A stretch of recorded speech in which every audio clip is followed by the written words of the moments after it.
households into a band right now for some extra entertainment at home, we have brought together some really fantastic experts to teach us how we can kind of become the Jimmy Fallon band edition of Greensboro. So again, want to thank everybody to today's Greensboro Chamber Action Call. I'm Cecilia Thompson, Executive Director of Action Greensboro, and really excited about the opportunity to host Try This Tuesday. We know that our professional and our personal worlds have really been turned on their heads, and so we thought a Tuesday opportunity would be a good chance to really talk about how we might find some new approaches to business, to relationships, and to living. And so we carved out this time to really talk about diversifying our habits and ways to sort of spice up our lives right now when we're all social distancing. So I want to remind everybody that if you've missed previous calls, either the Try This Tuesday calls or other calls through the Chamber's daily action calls, you can go on their website, the Chamber of Commerce website at greensboro.org, and check out all of the previous calls that we've been doing since I think maybe 5 weeks ago. So there's really a robust catalog of opportunities to learn more from these calls. I also want to remind everybody that you can follow the Chamber and Action Greensboro on social media. We are online at Greensboro Chamber or GSO Chamber, and also Action GSO and Action Greensboro on Facebook, on Twitter, and on Instagram. So if you're not following us, we would love to have your attention on social media. And I want to do a couple quick commercials before we get started. First of all, every day we remind our viewers and our listeners to complete the census if you haven't done that yet. It's a really important thing for our community. We are designated federal dollars from those survey or from the census, and also congressional seats. And so it's more and more important that when we get on the other end of this, that we have a correct count of our community for the U.S. Census. I was reminded last week on a daily call with Heidi Carlone, education expert at UNCG. She said filling out the census with your children is a great way to really learn about civics. And so that's an opportunity for you to do something together with your families to complete the census together. I also want to remind everybody that DGI, Downtown Greensboro Incorporated, has a fundraiser going on right now. I see it as a triple bottom line. You make a donation to Downtown Greensboro, it's tax deductible, that's your bottom line. They then turn around and buy great meals from downtown restaurants to support our downtown restaurant community. And then those dollars are then transferred to Cone Health so we can provide much needed meals to those on the front line at Cone Health. So it's a really great opportunity. Check out Downtown Greensboro Inc. website so you can find that link to make a donation. It makes you feel good when you do something every day for the community. So I highly recommend that. So let's jump in. We've got an hour ahead of us, and I am really excited about the call today. As I mentioned, we are really going to talk about Greensboro's creative community, our creative economy, and then we're going to go into some details about how you might think about turning your family into a band. So we've got special guests today. I'll do some quick introductions. First of all, we have Evan Feldman. Evan is the principal guest conductor for the Greensboro Symphony and the director of the Greensboro Symphony Youth Orchestra on the call. Welcome, Dr. Evan. We have Peter Zlotnick. Peter is the education director with the Greensboro Symphony. He and his colleagues with the youth orchestra present over 75 chamber ensemble concerts every year to Guilford County elementary schools and perform over 20 to 25,000 students at our middle and elementary school concert programs.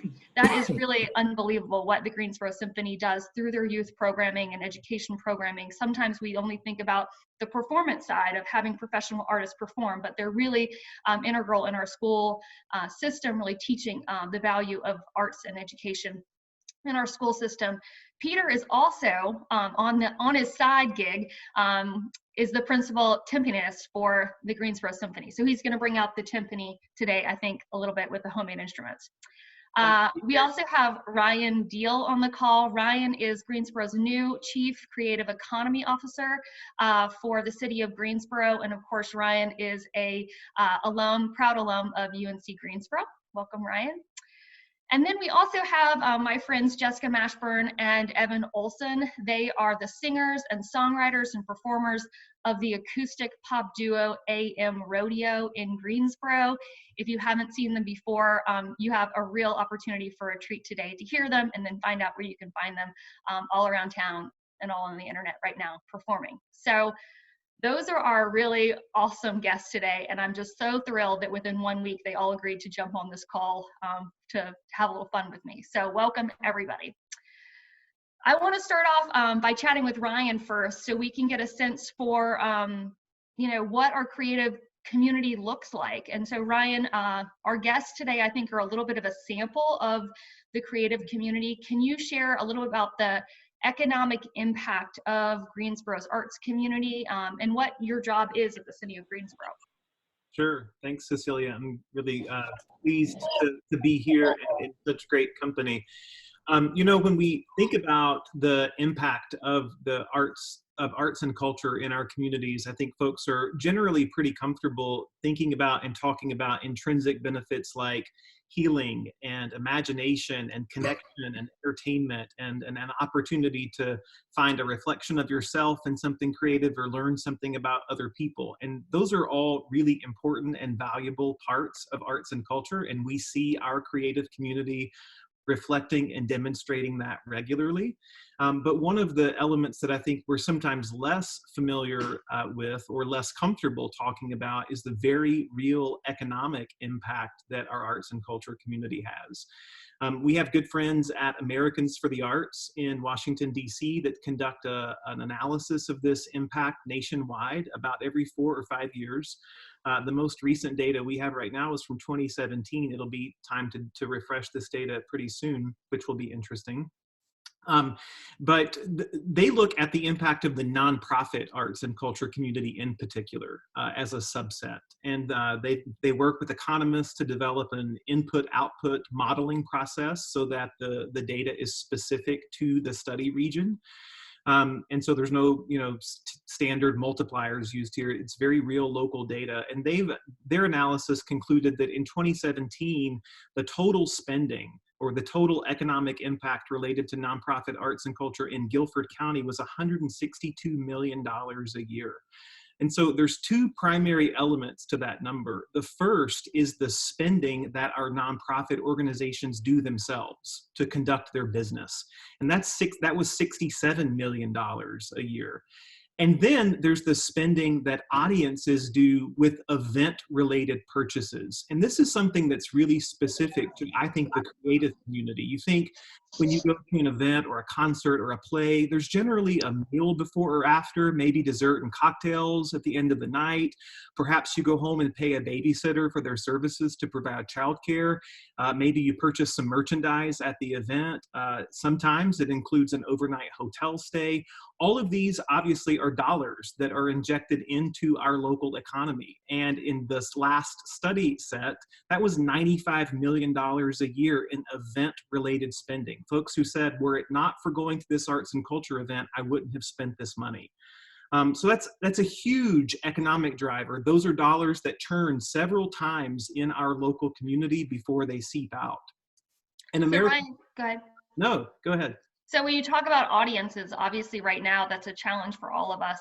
We're not able to go to the Tanger Center or go to the Symphony. So is there a way that you would recommend us supporting our arts community right now? Yeah, absolutely. So it's been incredible to watch the creative community innovate in this time.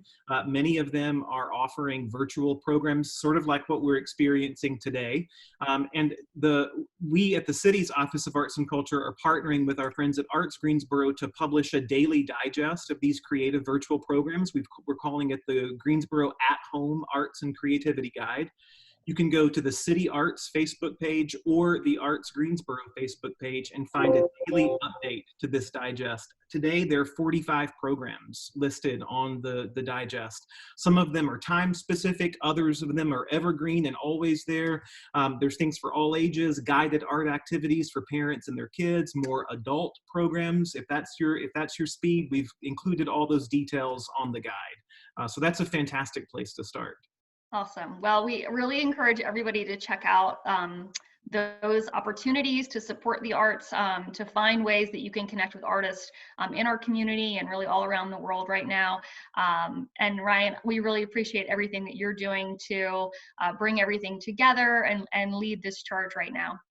Thanks. If I may say just one Yeah. last thing, it is, my hashtags these days have been, yes, stay home, but then also stay local and stay creative. And so to your point, Cecilia, there are famous artists and huge production companies and museums all across the world that are offering virtual programs, but I'm particularly proud of the way that this local creative community has activated themselves and are offering opportunities for our community as well. So I encourage folks, yes, to look far and wide, but also take this opportunity to invest and explore in something that's homegrown and local to your community that you may not have known about beforehand.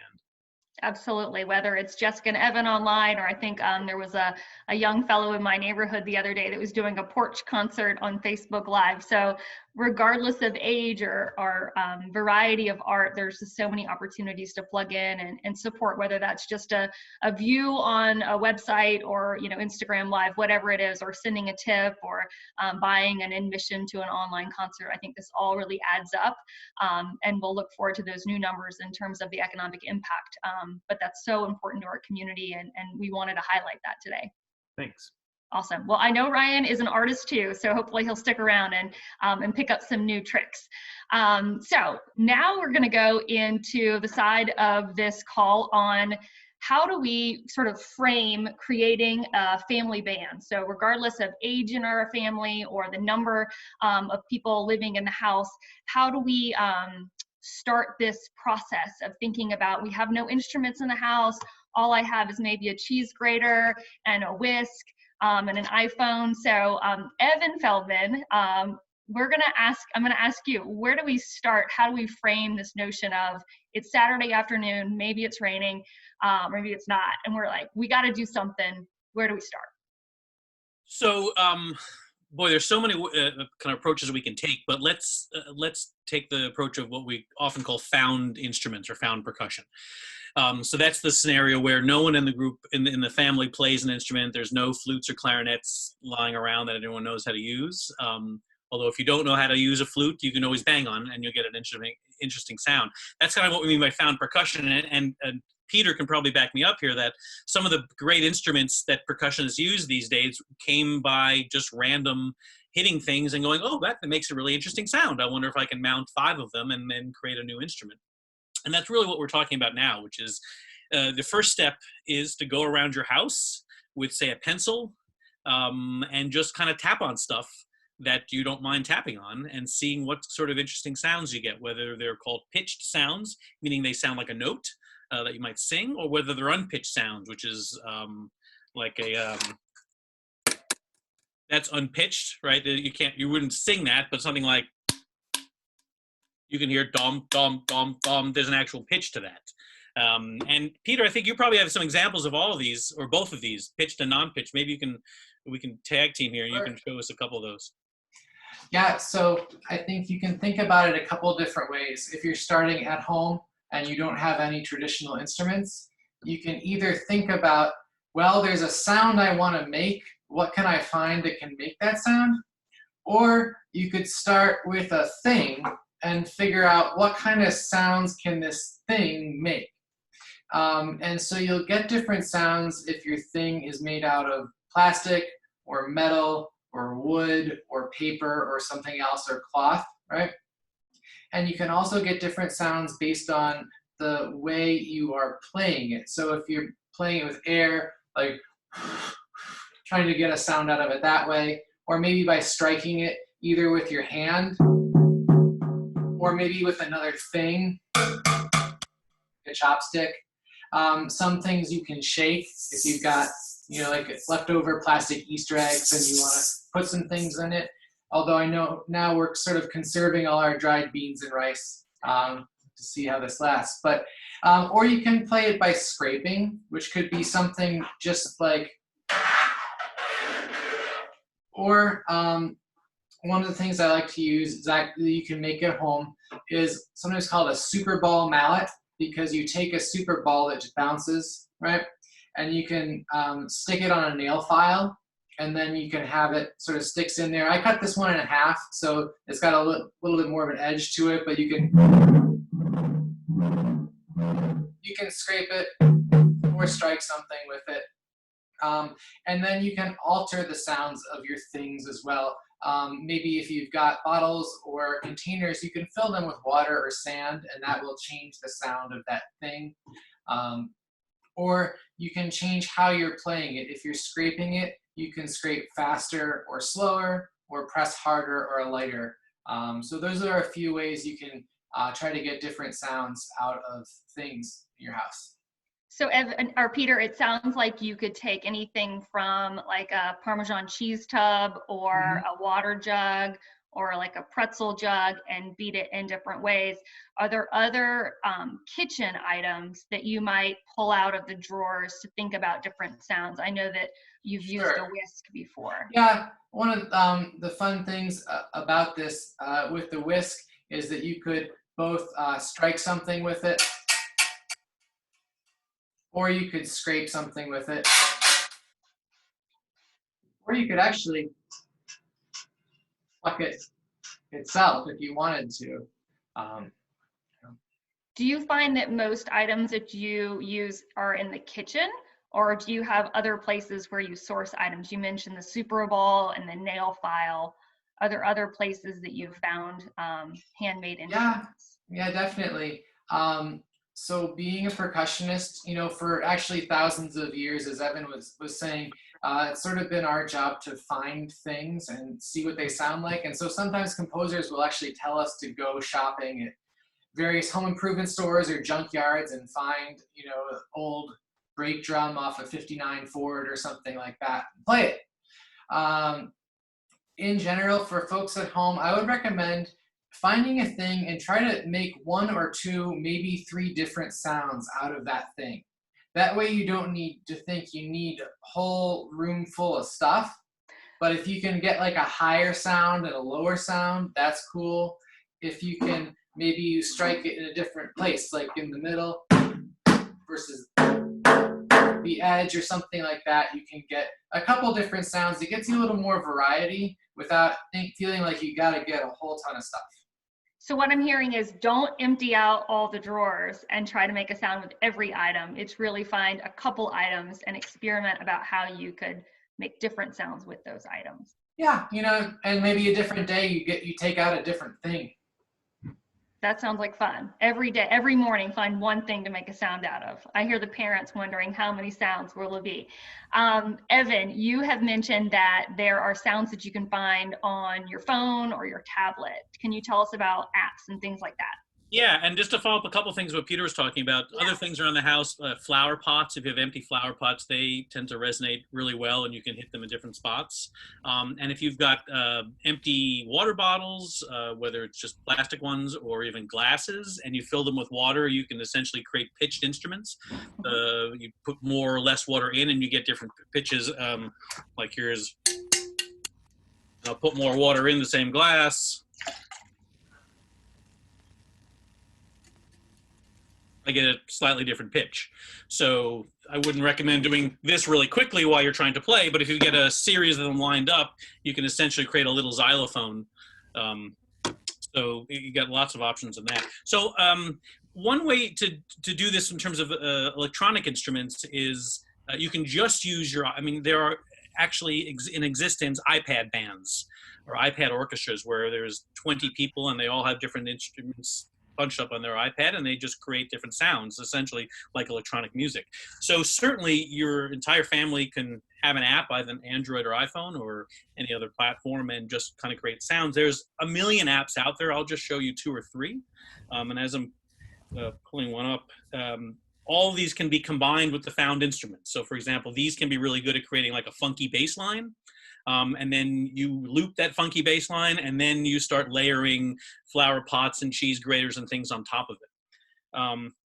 So one good app, and my screen share is gonna be lo-fi screen share, like that screen share, is an app called Figure.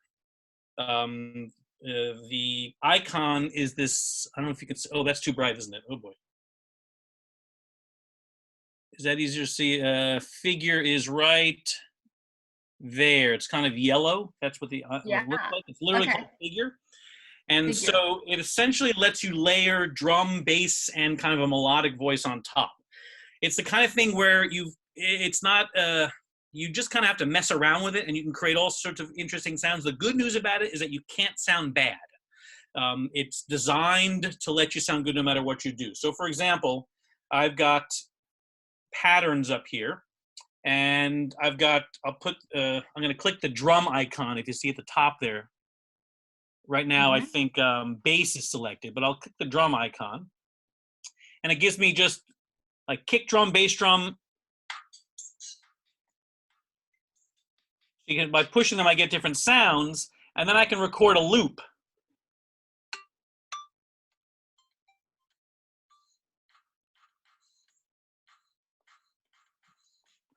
And that'll just keep repeating. And then let's say I want a funky bass line.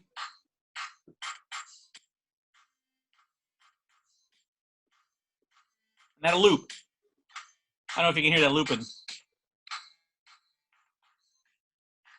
So pretty much the possibilities are endless on this. There's a million little variables. You can change how fast it goes. You can change the sound of the instrument. You can change how many different notes you want to toggle between.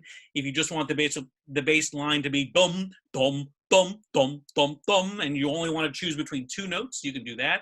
If you just move the little thing where it says 6 there right now to 2, you'll get that. If you want 6 different notes, you can play all with more kind of complex bass lines, but they all are designed to interact with each other in a way that will always sound good. The name of the app I see coming up is called Figure, like Figure, just the figure 7 or figure 8, that kind of thing. And I believe this is free. And you can layer it, so you can all download it, and you can have the bass line, you can have the percussion part, you can have the lead voice. If you can plug into plug it into a speaker, and you can get it. You can make it loud, you can amplify it, so you can hear your shakers and things like that on top of it. So it's a pretty good option because it's foolproof. And if you know something about music and you know kind of scale degrees and rhythms, it becomes even more powerful, because then you can say, oh, okay, now I know what these bass voices are. If you don't, it doesn't matter. You can randomly hit things, loop it, and it'll sound good. So another thing you can do, which is a little bit fancier, so I'll only show you a bit of it, is called Oxy Pro. I don't know if you can see it right over there. It looks kind of like the black icon with the white triangle stacked. Oxy Pro. There's a free version of that also. Essentially what you get on this is little pods of sound. You can see each pod is another, let me play this. So that's just things, the same process as if I want to change it, I push a different box.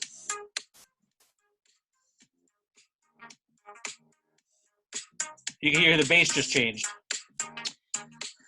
So you might think, well, boy, that seems awfully complex, but the process is basically the same. I'll go to a new project at the top. Actually, I'll just show you. I'm going to add an instrument. You're getting a glare, aren't you? I'm seeing a little bit. We're seeing ourselves. You're seeing yourselves, yeah. Yeah, the screen share doesn't work. But basically, you would add an instrument. You get an icon that looks like this. I'm trying to get rid of the glare here. And then you just kind of, and as you punch boxes in and let it play. Oh. And so it's not standard notation. You don't need to know how to read music. You either know how to read music or you need to know how to play Guitar Hero. If you can play Guitar Hero or read music or both, then you can use these apps and essentially loop them into cool sounds. And pretty much the sky's the limit. If you're looking for something more traditional, and this is the last little bit of tech I'll share, is most people probably know this, but there are thousands of free piano apps, not only to learn how to use piano, but just if you want a keyboard on your screen, you can download something like this. And you can just play, melodic parts or simple parts like that and change the sounds, essentially like a free synthesizer. So there's lots of options for this and others. So that's the quick tutorial on tech. So you mentioned 3 apps. One is Figure. What are the other 2? Figure, Oxy Pro. That is, let me see if I can put it into the chat. Okay. So Figure. Figure, Oxy Pro, and any piano app. Awesome. Okay, so it The sounds only other like. one I'd share, if I have a second, Uh-huh. is you mentioned the Jimmy Fallon Band. Kind of Yeah. thing. So the trick with the Jimmy Fallon Band is that almost all the stuff you see like that is not live, right? It's not being performed at the same time. If you look closely, just about everybody has a headset in like this, because they're listening to a pre-recorded track and then they're just layering on top of each other. And women can hide it because they often hide it under their hair, so it looks like, wow, how is she doing it? She's got a little air bud underneath her hair. But there are ways for families to do that pretty. If you're a pro video editor, you can do it. If you're not, there's an app called Acapella, which allows you to do duos, trios, and quartets, sort of the same thing. So I might sing the first part of a song, I'll upload that to the cloud, and I'll send that to Ryan, and then Ryan will sing off of me, and then it'll upload his into the cloud, and then you've got two people singing at the same time, perfectly edited, kind of like Jimmy Fallon Band, but foolproof and much easier to do, and that's called Acapella. Okay, so maybe after this call, we'll all get on acapella and we'll make a giant community song. There you go. But until then, we got to figure out how to start a rhythm. So it sounds like the apps, when you utilize those, you can automatically sort of do a repeat. So it starts to create that rhythm. But if you don't have technology to support that, Peter, can you tell us, like, where do you start to make a pattern with found sounds, and how do you create a rhythm?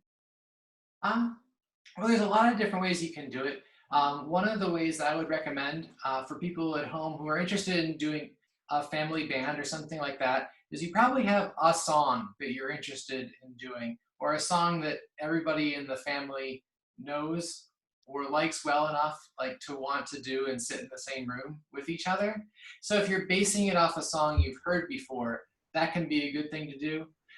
You can, I'm not gonna try to screen share it now, but you could try playing along with your thing that you found to that song. And so it might sound like, drums actually on Zoom don't always come through super clear. Sometimes drums scare the Zoom mics a little bit, and then it backs off until you start talking again. But you can see what I'm doing at least. Something like that, where if you're thinking of a song, or maybe you're playing along to it at first, and then maybe try it without playing along to it. Okay. So kind of when we were thinking about this, we were thinking about 5 steps. So one was choose your instrument. So it sounds like you got to find your found instrument. You got to make your instrument. So whatever that's going to be, play it, rehearse it, and perform it. So that was our 5 steps to creating the family band. And when Evan and Peter and I were talking last week about what song we might choose, we were thinking about a song that might everyone knows, that was popular, and that had a Greensboro connection. And so the Action Greensboro team recommended the song Old Town Road, which many people know and love, many children do. And we asked Peter to create a rhythm of the bass line of Old Town Road using instruments that he made in his home. So Peter, do you want to talk about, like, what that process was real quick? Sure. So that was the song that we had in mind. And so the benefit I already have is that enough people know the song. So as long as I'm doing something close, your brain will fill in the rest of it some of the time. So I'm hearing on the recording, like, where the electric bass comes in and where the electronic drums or drum set comes in. And so I thought I would put together a few things that have the low, middle, and high parts to that. So for the high part, like a hi-hat cymbal, I was using a grater for that, and I would use a single note by tapping it, or sort of a tremolo or trill by scraping across one of the sides of it. And then for the middle voice, which could be like an electronic snare drum or hand claps, I was using some sand blocks, which you can get a clapping sound with, but you can also get a little bit of sort of homemade reverb or delay sound to it. And for the base of it, I was using some plastic tubs and the water jug I've been showing you. As it turns out, I do have one that's an E flat, like in the song. We have a lot of stuff. But if you don't have one, you can fill it with water or something and adjust the pitch of it. So I'd have like a higher sounding one, and then there was like a middle sound, and then a lower sound on this one. And size changes it, like you might imagine a smaller one is higher, but sometimes also the thickness of whatever you're playing will also make a difference. So actually, like this smaller one sounds a little bit lower to me than the larger one does. So it sounds like we're all going to start saving our plastic containers depending on the pitch that they make when we hit them. Sorry? It sounds like we might all start saving our plastic containers so we can see the pitch or hear it. Yeah, sometimes you know, if we find a good one, you can Sharpie on it. You're like, yeah, this one's an A flat in case you need it. I love it. I love it. We want to make sure that we have questions from everybody who's listening. So if you have a question for Peter or for Evan or for Ryan or Jessica and Evan, just type it in. We want to hear from you. Peter, anything else you want to add about the process that you went through to create the rhythm for Old Town Road? I think that pretty much covers what I was thinking about during it. I was playing along myself. I was listening to the song on headphones, and then I recorded myself playing the 3 different things. And then full disclosure, right, I didn't do them all 3 at the same time. I didn't like rig up a garbage can foot pedal to play one of them or something. And then I just used the free audio program Audacity, which is I use on a laptop or desktop. I think Evan can type that in there, maybe if he's can. And it's like basically works like a digital tape recorder. It's really easy. And so you can put the 3 things in there. And then if you want to doctor them up a little bit to make it sound more electronic, you can add effects to it within there. So. Very cool. All right. Are you ready to show your video? Yes. Do you have it? Are you able to screen share? I got it. Okay, I got good. it.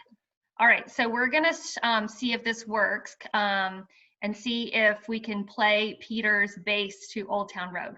Hopefully the audio is going to work. Can everyone hear it?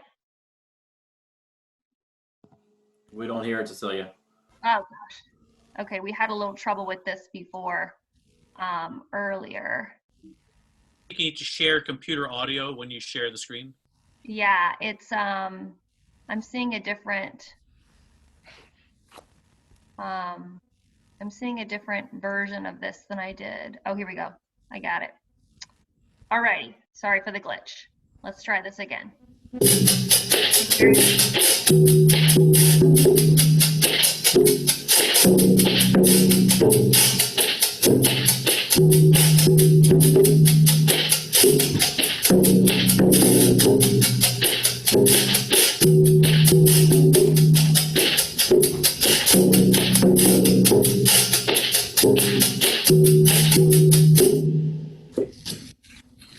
Okay. What does everyone think? Let's hear some comments, questions that we may have. Peter, want to add anything to that? I'll just type in the name of the programs that I was using for that.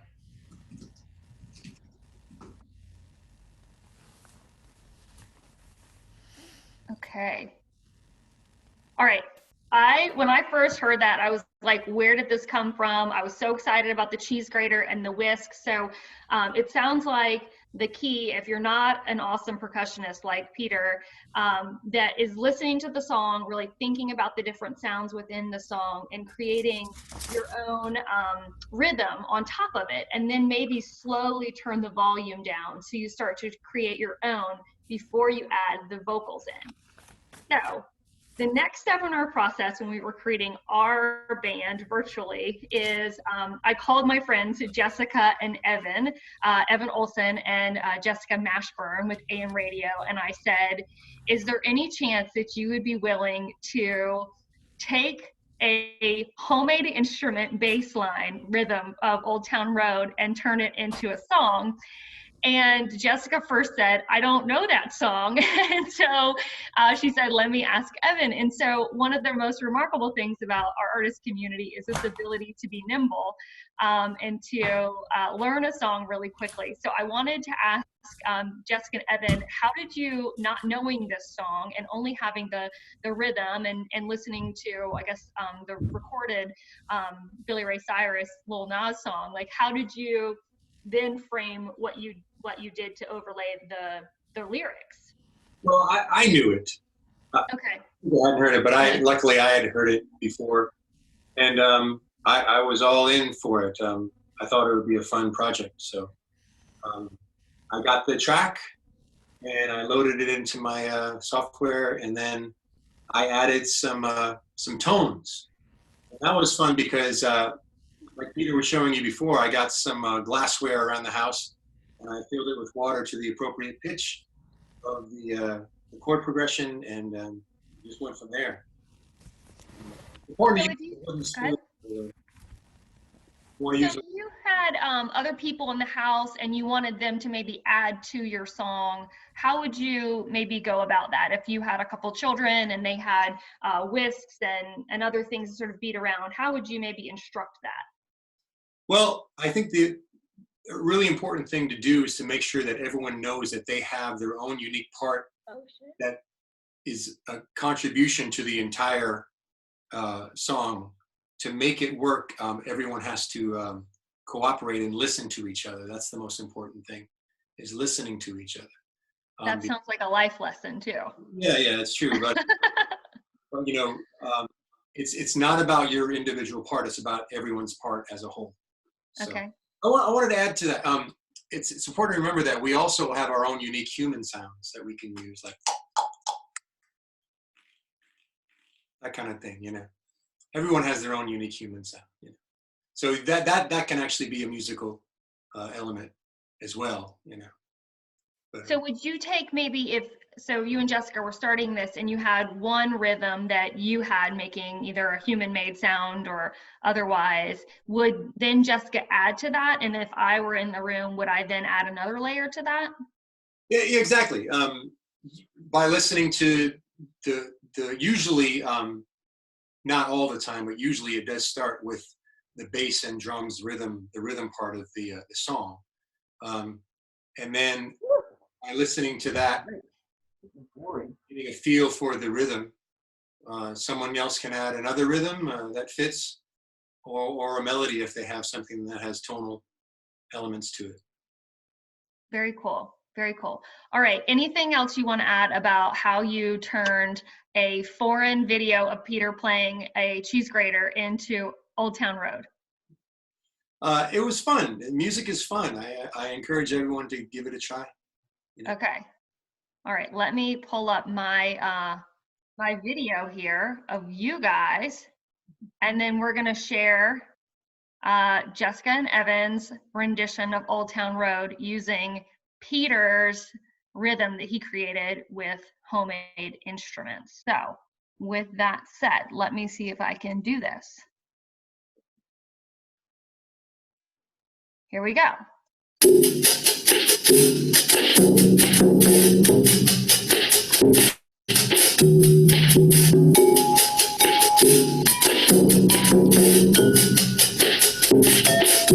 I'm gonna take my horse through the old town road. I'm gonna ride till I can't no more. I'm gonna take my horse through the old town road. I'm gonna ride till I can't no more. Got horses in the back, horse tack is attached.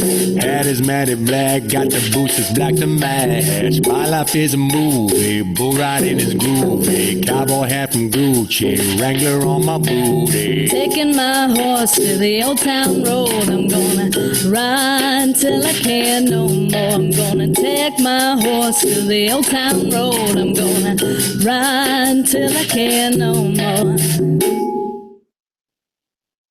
Okay, everyone give Jessica and Evan a round of applause. for that awesome rendition of the song. Barbara, I see you and your children, lots of smiles, so that makes us happy.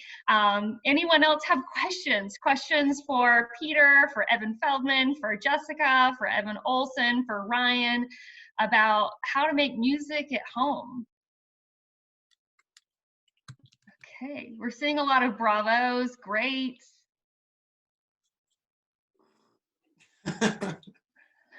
Everyone has had a lot of questions about Jessica's cat mask, and so it turns out that she got it on eBay 5 years ago. Okay, so we're not getting a whole lot of questions. I think people are so overwhelmed by how awesome your video is, and we will make sure that maybe we can play it on other places now. We can put it on Twitter, etc. So I want to kind of wrap up today's call by things to look forward to. So Peter and Evan F., what's coming up with the Greensboro Symphony that we can look forward to? Peter, I'll let you start. Well, you know, behind the scenes, everyone with the symphony has been actually busily rescheduling our concerts from what would have been last month, this month, and next month into our next season. So if you were hoping to hear, you know, Beethoven's Ninth with us opening the Tanger Center, that concert will now be in December. So you'll still have a chance to hear that. Big news last week is that Sting is coming. So we're really excited about that as well. That'll be also in December. So great. And also for the Tanger Center, which we're all really excited about too. Peter and Evan, anything to add to that with Peter? The GSO will also be doing, hopefully its typical series of youth concerts for middle school students, elementary school students. That'll be in the spring in the Tanger Center. And if you have a child almost at any level who plays any orchestral instrument, the Greensboro Symphony Youth Orchestra will be starting up again. And we've still been active during this last 5 weeks. We found creative ways to keep students engaged, and we'll continue to do that. So if you're interested in auditioning for that, whether you're in elementary school or up through high school, there is a place for you in the orchestra. So we'd love to hear from you about that. Excellent. And maybe there's some inspiration for people making music at home, what then will lead to them wanting to play an instrument, to then joining the youth orchestra as time goes by. So we appreciate everything you both do for the symphony and for the community. It really is tremendous what the Greensboro Symphony offers to the community as a professional orchestra in Greensboro. Jessica and Evan, what can we look forward to? You have online concerts coming up. What's happening? Yes, we have no idea what is going on outside of the home, but what we do know is this coming Friday night at 7 o'clock, we'll be doing another Facebook Live concert, live from home. And we've been trying to do a lot of variety things, like not doing the same songs every time, like we've been keeping up with our set list. So that way it's something new, exciting, and fresh every time that we do a show. Awesome. And where can they find that? On your Facebook? On my Facebook page. Okay. Yeah. Okay, so everyone follow Jessica Mashburn so you can see their concert on Friday night. There's so much to do with music right now. I have not admitted this at the front of the call or ever in our conversations, is that I was in a youth orchestra also growing up and played the trombone for many years. And many people do not know that about me. But a couple weeks ago, I hosted a Name That Tune concert with my friends on Zoom on a Saturday night. And I had not played the trombone in 15 years, so I was really rusty, which made it even more funny, and played movie hits to friends that had to guess what the song was and what the movie was where the song came from. So there's just so much that we can do at home with our kids, with our friends, to be able to connect and integrate music into this. So before we wrap up, I want to do a couple things. One, I want to thank everybody for being here and for and joining us today. I want to remind everybody that tomorrow is Work From Home Wednesday, and we have an awesome lineup there. Deborah Hooper, our COO, is going to be with Keir Davis, who's the founder and CEO of Extern Software, and they're going to talk about how to harness the power of cloud technology. And so Evan Feldman mentioned these apps like Acapella that put things into the cloud and then they somehow zoom back to our computers and our phones. And so they're going to be talking about cloud technology and how to optimize that for businesses. But if you're individually interested, we really want you to jump on Work From Home Wednesday. It's tomorrow at 3. Next week's Try This Tuesday is also Cinco de Mayo, so I'm going to have some friends on the call. We're going to be making tacos and margaritas, and so if you enjoy cooking or need a cocktail right now, we'll be providing some fun recipes, and so stay tuned for details on that. I also want to do a quick plug for Evan Olson, who's on the call. In early March, someone sent me a podcast called Reply All, and it was a podcast I've already listened to. It's a really great series of podcasts. And they said there's a Greensboro connection on this. And I listened to this podcast, and it's this crazy journey of this person who has a song in his head and can't remember who the artist was. And through these enormous acts of recreating the song and searching the world for who the artist was of the song, somehow it arrives in Greensboro, North Carolina, and features one of our own. And so I won't give away everything for the podcast, which I kind of already did, but I want everybody this tonight or tomorrow or whenever to listen to this podcast. We'll send the link. It's called Reply All, The Case of the Missing Hit. It has been written about in the New York Times, in Rolling Stone. It's really this viral thing. And Evan has become famous, I think, worldwide for his connection. I won't mention all the details to the podcast. Evan, do you have anything you want to say about the podcast, or should we leave it to a mystery to everybody? They did a great job with it. Yeah. I'll say that. A really, really, really amazing story. It really is. It's mind-blowing, really. And it It's came, Go ahead. came at a really great time too. Like it was at the beginning of March where Evan and I were faced with 40 to 50 performances being canceled. And, that's hard on your spirit, the uncertainty, but the fact that this kind of podcast, came into his life, it's been, really great for both of us, because I've been so happy for him that, people are discovering his music. Yeah. So The Case of the Missing Hit, Reply All, we'll send everybody the link. Please listen to this podcast. It features one of Evan's songs, and Jessica and Evan offered to play the song as we close out the show today. So I'm going to hand it over to you. Thanks everybody for coming. And we are now going to hear the song So Much Better.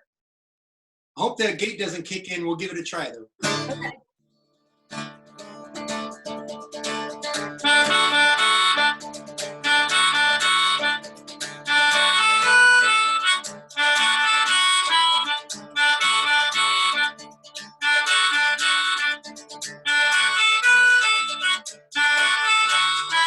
Long before I had you in my dream, you came and captured my imagination. Though some things are never what they seem, I never had to worry, cause I know you are. Better than a beam is some other one a G-string. Better than a promise of a good one-night thing. Better than a date with a belly page picture. Sing a different game with a subscription. Better than a ticket to a movie to the ringside. Better than $1 of a Sultan for a ride. Better than a sherry on a whipped cream Sunday. Better than a week that'll never have a Monday. Share your love with me tonight.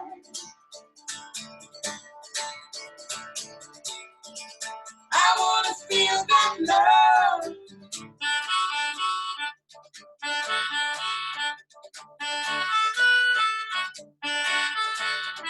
Long before I looked into your eyes, I saw a million stars start flashing. Even though sometimes I wonder why, I never had to worry what you are. Better than a bag full of Benjamin Franklin's, better than a keys to a brand new Lincoln, better than the winnings of a New York lottery with an everything with a new house and another one. You're better than a year on a paid vacation, better than a brand new year celebration, better than a day full of Seinfeld humor. You're better than hearing a celebrity. Share your love with me tonight. Yeah, yeah. I wanna feel that love.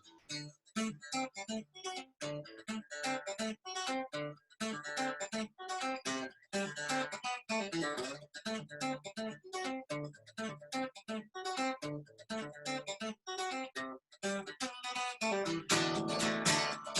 your love with me tonight.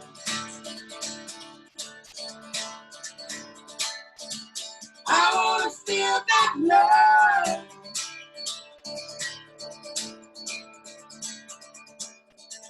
Share your love with me tonight.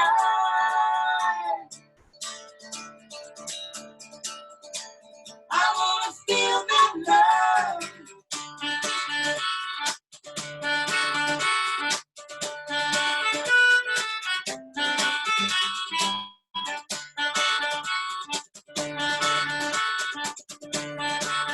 Share your love with me tonight. Thank you. Bravo. Okay. Thanks, everybody. That was perfect. Thank you. We'll share the other video online. Yay. Awesome. All right. See Bye, you y'all. on the road, everybody. Thank you. Thanks, guys. Bye-bye.